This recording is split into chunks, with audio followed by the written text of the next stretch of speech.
ती आहे म्हणून, आणि याचं नाव सुद्धा आपण ठेवलेलं आहे ती आहे म्हणून. कारण पुरुषांनी किंवा स्त्रीनं सुद्धा म्हणलं पाहिजे, कारण स्त्रीच्या पण आयुष्यात कुणीतरी एक स्त्री असतेच की जिच्यामुळे आपलं आयुष्य बदललेलं असतं. तर त्याच पद्धतीनं की ती आहे म्हणून जे काही आहे, कारण आपला जो हॅशटॅग आहे आणि आपलं हे जे काही आहे हे ती आहे म्हणून प्रत्येकाच्या आयुष्यातलं. त्यामुळे तुम्हाला हा ओपन व्यासपीठ मिळतोय की तिचं कौतुक करायचंय. मग तुम्ही तुमचं कौतुक करू शकता, तुमच्या मैत्रिणी असतील, कोणी आयुष्यातली सगळ्यात आवडती स्त्री असेल तर तिचं कौतुक आपल्याला या व्यासपीठावर करायचं आहे. माझं नाव रमा पाटील आहे. ती आहे म्हणून या मुलाखतीसाठी मला शितोळे मॅडमचा फोन आला. मी ॲक्च्युली गोव्याची आहे, मी इथली नाही आहे. पण जवळजवळ 34 वर्ष झाली माझा आणि दिदीचा संबंध आहे माझ्या लग्नामुळं. पण आज जे काही मी आहे ते खरोखर म्हणजे तिच्यामुळं आहे. माझं जेव्हा D.Ed पास आउट झालं, मी गोव्यात जॉब न करता इथं पळून येऊन लग्न केलं. मग मी धड तिथं जॉब करू शकली नाही. पण त्यावेळी मी जॉब पण करत नव्हती, त्यावेळी तिनं मला साथ दिली. त्याच्यानंतर माझा मुलगा, त्याच्या पायाचा प्रॉब्लेम झाला आणि त्यासाठी मला अगदी म्हणजे मनापासून वाटतं की तिनं मला खूप म्हणजे खूप साथ दिली. आज माझा मुलगा तिच्यामुळं पायावर उभा आहे आणि तो आज अमेरिकेत आहे. जर ती माझ्या आयुष्यात नसती तर मी आज कोल्हापुरात पण राहिली नसती, माझा मुलगा पण शिकला नसता. भले आमचं कधी कधी एक भांडी एकत्र असली की वास आपटतातच, भांडणं होतात, पण असं कधीच मला वाटत नाही की मी तिला सोडून कुठेतरी निघून जावं. बऱ्याचदा आणि माझा हा सगळ्यात न आवडता जॉब म्हणजे मी सगळी कामं करते शाळेतली, झाडूपासून सगळं शाळेतलं काम करते, पण मला पुढे येऊन बोला म्हटलं की मला जमत नाहीये. पण ह्या कोर्समुळं मला आज पहिल्यांदा मी उभं राहून तिला विचारा, सगळी घरातनं तयारी करून जाते स्पीचच्या वेळी, पण मी काहीतरी करते, सरांना म्हणते काय तर तुम्ही दुसऱ्यांना द्या, मी काय तर दुसरी कामं करते. मला स्टेज डेअरिंग बिलकुल नाही, पण स्टेजच्या मागची सगळी कामं मी करते. तसंच आज ती आहे ह्यासाठीच मी आज इथं उभी आहे. दुसरी गोष्ट, मी कोल्हापुरात आहे आणि एक चांगली शिक्षक, कुठल्या आमच्या शाळेत कुणालाही जाऊन विचारा की माझं एवढं असतंय, मला वर्षातनं दरवर्षी कसा ना कसा तरी पुरस्कार मिळालेला असतो. पण माझं हे करण्याच्या मागं माझं खंबीरपणे ती उभी आहे. मग कुठल्याही गोष्टीत मला तिनं आज पण अडवलं नाही किंवा म्हटलं नाही तू हे करू नको किंवा इथं जाऊ नको तिथं जाऊ नको. खूपशा अशा गोष्टी असतात की ज्यात कुणाला कुणाचं आपल्याला पाठबळ असावं लागतं. पैशाच्या दृष्टीनं म्हणा, राहायच्या गोष्टीनं, माझं बऱ्याचशा गोष्टीत मी दुसऱ्यावर डिपेंड असते. पण कितीतरी वेळा मी तिच्या दिदीशी येऊन बोलते की दिदी माझं असं असं अडचण आहे. कधीच ती विचार करत नाही की तुला काय पाहिजे काय नको, तुझं काय इन्कम आहे, कधी आजपर्यंत तिनं मला विचारलं नाही. पण आम्ही एकत्र एवढी वर्ष 34 वर्ष एकत्र आहोत आमचे. त्यामुळे मी असं म्हणते की माझ्या खऱ्या आयुष्यात मला तिची साथ आहे आणि त्यामुळेच मी आज इथं आहे. माझे वडील गोपीनाथ धरिया हे वारले, माझी आई पण वारली, माझे भाऊ दूर राहायला गेलेले जिथं साता समुद्रापलीकडे. पण माझं एक छोटंसं कुटुंब आहे. त्या कुटुंबात आम्ही 4 व्यक्ती, हिचे मिस्टर, हिचा मुलगा म्हणजेच माझा मुलगा आणि आम्ही 4च मेंबर. हे छोटं कुटुंब आमचं, पण आम्ही कधीही एकमेकांना एकटं वाटत नाही. आम्हाला एकमेकांच्या सहवासात भले तात्पुरतं रुसवे फुगवे होय नव्हे सगळं चालतं, ते चालणारच, त्यातच तर प्रेम आहे खरं. आणि म्हणून ह्या लोकांशिवाय मी जगू शकते का असा बऱ्याच वेळा विचार करते. तर माझं मन नाही म्हणतं मला. तसंच आता हिचे मिस्टर, त्यांना माझ्या वडिलांनी आणलं घरी. त्यांचं आणि माझं बॉन्डिंग 50 वर्षाचं आहे. आणि हिचं आणि माझं जेवढा हिच्या मुलाचा वय आहे आज, तेवढ्या वर्षाचं माझ्याकडे आहे ते बॉन्डिंग. मला कुठल्याच बाबतीत त्यांना दुखवावंसं वाटत नाही, पण कधीतरी असं माणूस होतं असं काही वेळेला. आणि मी त्यांना कधीच काहीच कमी पडू देत नाही. कारण मला करण्यासारखे आता ह्या 2च व्यक्ती आहेत माझ्या आयुष्यात, 3. एक माझा मुलगा, आमचा मुलगा, कंबाईन मुलगा, ही आणि हिचे मिस्टर. आणि त्यासाठी जेवढं काय मला करता येईल तेवढं मी करत असते. हे झालं माझं छोटं कुटुंब.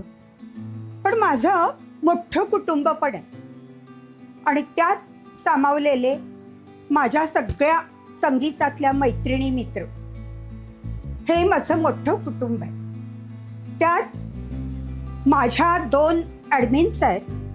त्या ॲडमिन्ससारखं माझ्याशी कधीच वागत नाही. मला समजून घेतात, माझे भाव ओळखतात, माझी पटकन विचार, मंजुषा मॅडम हात दुखतो, मी जरा दाबून देऊ का? ह्या मी कधीच कुणाला काय मला झालं तर सांगत नाही. कळलं बरं नाही, पळत पळत माझ्या घरी आल्या. फोन नाही, काही नाही. आणि तेवढंच जरी मला काही झालं तर त्या ओळखतात, दोघी पण ओळखतात की बाबा आज काहीतरी झालंय किंवा हो यांचं काहीतरी मनात वेगळं चाललंय. आणि म्हणून आणि ह्या सगळ्या मैत्रिणी झाल्यात ना तर ह्या दोघींच्यामुळे. आणि सर आहेत आमचे लोंढे सर, ते आणि हे ते पण माझी काळजी घेतात आणि मला असं कोणी दुखवून बोलत नाही. धारिया मॅडम शिवाय त्यांच्या तोंडात शब्द नसतो. आणि एकच की मला ह्या कुटुंबात सुद्धा सामावून घे असं बॅकग्राऊंड वाजवणारे हे माझे भाऊ आणि वहिनी. तुझा काय कर, तुला आवडेल ते कर असं म्हणणारे. आणि मला आता असा प्रश्न पडतो, ह्या मोठ्या संसारातून मी जर गेले तरी जगू शकेल तर नाही. माझं चक्क उत्तर आहे नाही. मला हे सगळेजण पाहिजेत. आता माझ्या आयुष्यातले नोबल दिवस राहिले ते आता बॉर्डरला आलेली आहे मी आता टोटली. पण तो एक दिवस मला एन्जॉय करायचा. सुरुवात इथूनच करूया म्हणजे भीती थोडीशी कमी होईल. चालेल का? अगदी चालेल. चालेल. जरा ह्यांच्याविषयी तुम्हाला सांगायचं, ठीक आहे? चालेल. त्यांच्यातली सगळ्यात चांगली गोष्ट कोणती आहे जी सगळ्यांनी घेतलीच पाहिजे? चांगली एक गोष्ट. निस्वार्थ प्रेम करणं. निस्वार्थी प्रेम करणे. न म्हणजे विचार करत नाही प्रेम करताना. मग कोणी असू देते.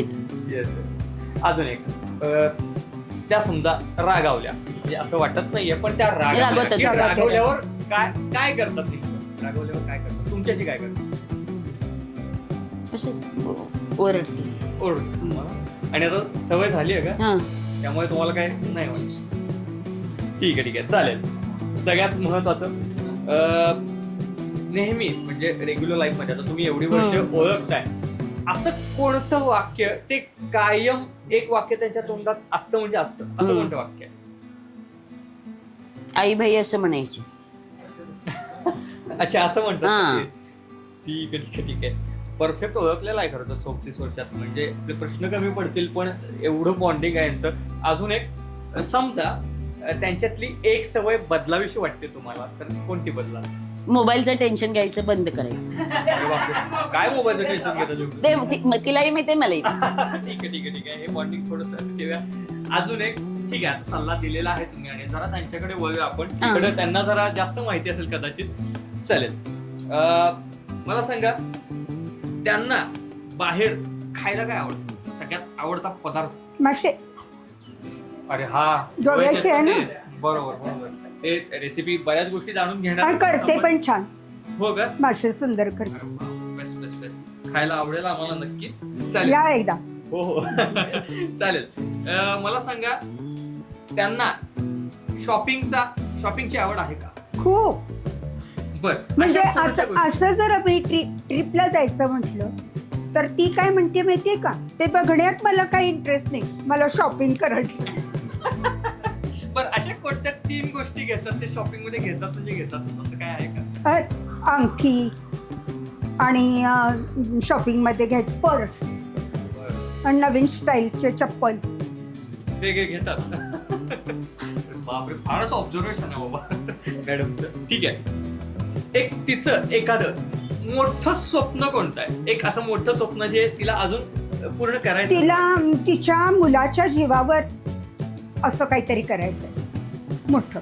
अच्छा. हो, पण ते आम्ही देऊन तिला चालणार नाहीये, तिच्या मुलानं तिला द्यायला पाहिजे. अरे वा, ठीक आहे. एक चांगली सवय कोणती आहे त्यांची जी सगळ्यांनी फॉलो केलीच पाहिजे? एक चांगली सवय कोणती? हो, पहिल्यांदा ती खूपच कधीच उलट बोलत नव्हती आणि तीच सवय तिनं ठेवली आणि ठेवावी पुढेपर्यंत.